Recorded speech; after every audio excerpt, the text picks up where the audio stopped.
Hi friends, and welcome to a new studio vlog. If you're new to my channel, hi, my name is Evie. I am a wildlife artist and I run a small business selling enamel pins and stationery. And if you're a returning subscriber, then welcome back. I honestly cannot believe just how much our community has grown in the past week. Like, there's almost 1,000 of you. Like, how nice is that? I thought we'd do a little Q&A throughout this video, so I asked people on Instagram to ask me, well, anything. The first question I got was, how are you? And I thought that was such a nice thing to ask. Like, the compassion and kindness of the artist small business community brings me so much joy, and it makes me really proud to be part of it. So to answer your question, I am very well, thank you for asking. I wake up feeling inspired to create art, and I'm starting to develop enough skills within video editing to begin to understand how I can express myself creatively through the way I shoot and edit. I used to find video editing overwhelming, but in the past few months I've developed a passion for it that doesn't really seem to be fading, so I'm excited to see where that leads. Another question I got was, how did you start your business? I love this question and I feel like it needs a whole separate video, so let me know if you're interested in that. But if I was to summarize, I'd say I started sharing my art about a year or so before I really got started with my business. You definitely don't have to do it that way, it just happened to be the way that I did it. I did a lot of trial and error before I landed on wildlife enamel pins. Wildlife art was always kind of just a hobby of mine, and it had never really quite occurred to me that someone might want to trade their hard-earned money for something that I drew. And to this day, every time I get an order, I'm just like, wow, that happened. So it's pretty cool. In terms of starting the business, I started out by selling handmade stickers and polymer clay charms on Etsy. I got my first enamel pin collection funded through Kickstarter, and from that project I had enough money left to invest in a Cricut cutting machine, which again helped me expand my product range. Let me know if you'd like a more in-depth video on this, and yeah, I'll see you in the next segment. Today is Wednesday, it's editing day, and yeah, just cracking on. A while ago I bought all this fluffy yarn because I saw so many other people using it and they were just making the most amazing things. And I wanted to make amazing things too, and I love collecting hobbies, as we know. But fluffy yarn, it turns out, is really hard to crochet with. I really struggled and then I got a bit bored and I kind of forgot that I bought them. But the other day I saw someone share a technique for like how to get used to working with fluffy yarn, and what they do is they actually mix in like a bit of acrylic, and so I thought I would give that a go. So I have this like beautiful white speckled acrylic, and I thought that would look so pretty like combined with this fluffy yarn. This one, it is a brand, I can't read it, maybe you can. Anyhow, I'm gonna give this a go. Let's try a 4mm. Isn't that pretty? I have a feeling that I'm using too tight of a tension on this, but I'm definitely loving the speckle. The speckle is gorgeous.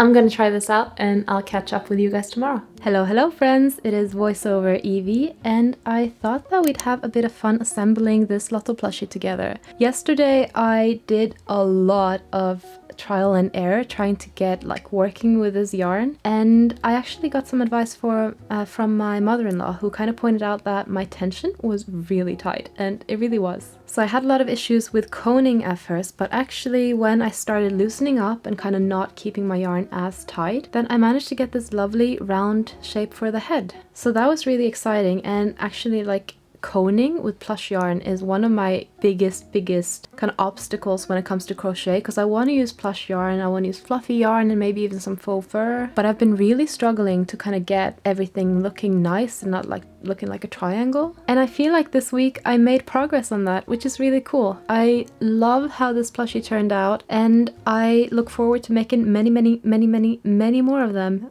for my upcoming market. Pricing at the moment is very difficult for me because I am not fast at crocheting, but I also want to price myself in like a normal price class for what, you know, a professional crocheter would charge, so that I'm not like charging super high prices for something where I'm actually lower skilled. I feel like I did a really good job with this plushie and I would happily charge like a normal industry price for it. And the antennas for my characters take up so much time to make. Like making the antennas or the ears or frills takes more time than making the entire rest of the plushie. And yes, there are probably faster ways that I could do it, like just having some flower petals stick out, but I feel like I really want to have volume in these pieces and I want to have that kind of sharp edge in between each frill. So yeah, I'm happy with the pattern. I will at some point, I think, release this pattern in my shop because that is also my plan for it. Like I like to make plushie patterns of my characters and then I can kind of release monthly mods and stuff and we can all have a lot of fun making them together. If you're wondering why my axolotl doesn't have legs, it's because I'm making my original character. It's a Lotl and I've actually had them trademarked even, but their bottom bodies for my own characters are kind of like ghosts. So they have like the upper body of an axolotl and then the lower part is just, there's no legs, they're just like, yeah, kind of like ghosts. And because I'm working on a video game for them, I always wondered if it would be cool to have like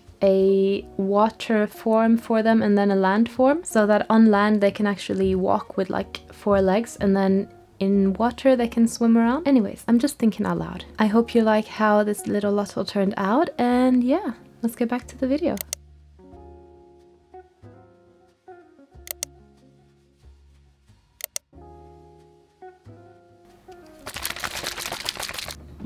Klaus! It's okay. It's the printer. Good boy.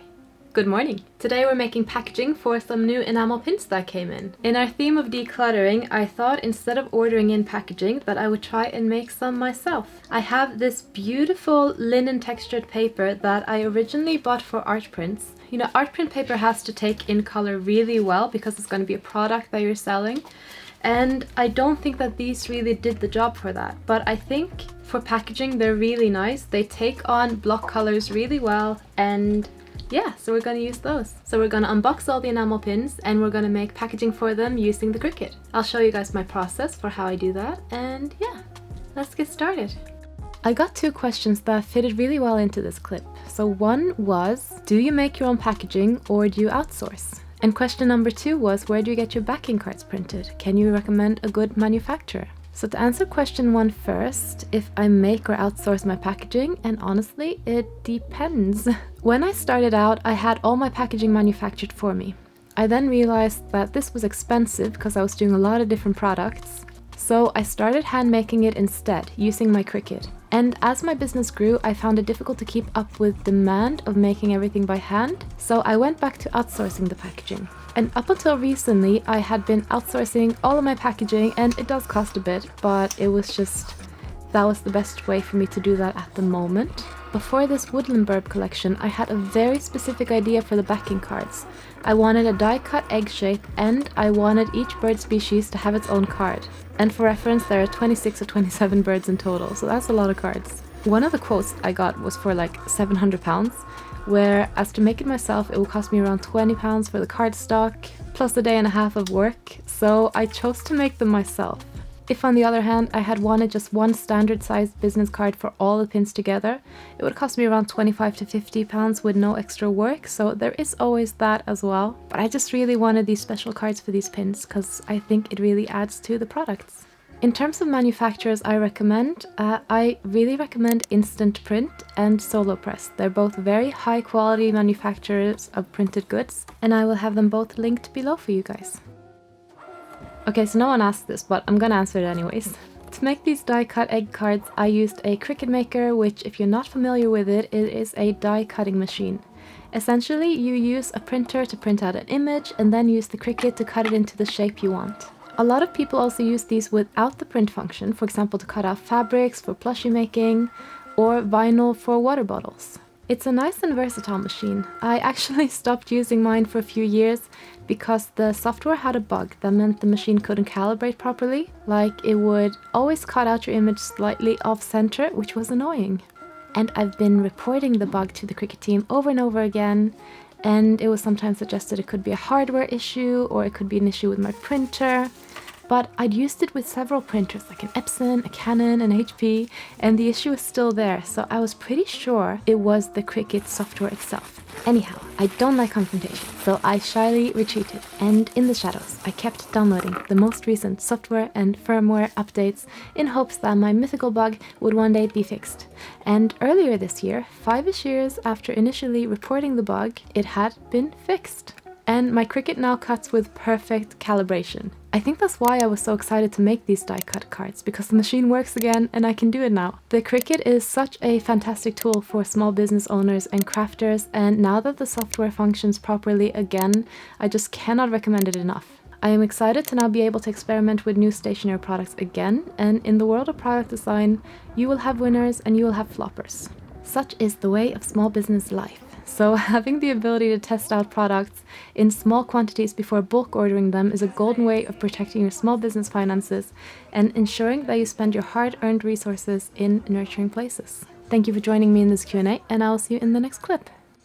Happy Sunday, friends! I hope you enjoyed spending this week with me. I think we got a lot done. Got all my orders packed, made all the packaging for my Burps Kickstarter, managed to use up all that art paper that's been taking up space, and yeah, I'm really happy about that. That really helps in kind of the declutter phase that I'm currently in. I managed to make a Lotl plushie with my fluffy yarns, which I'm so happy about because it's beautiful yarn and I would hate to see it go to waste. And I'm really loving fluffy yarn. I think when I used up all the other stuff, I'll probably be heading into like a fluffy yarn phase, I think. All in all, it was a good week. I hope you enjoyed watching this vlog. If you'd like to follow along on this process with me, then please consider hitting that subscribe button, like the video, and comment what your favorite part was. My next few videos are going to be really fun and creative, and I hope you'll want to join me for them. So there's going to be a lot of art printmaking, a lot of drawing, a lot of crochet, and we're just gonna have a really nice time together. Thank you so much for watching, and thank you for helping my channel grow, and I will see you guys in the next video. Bye!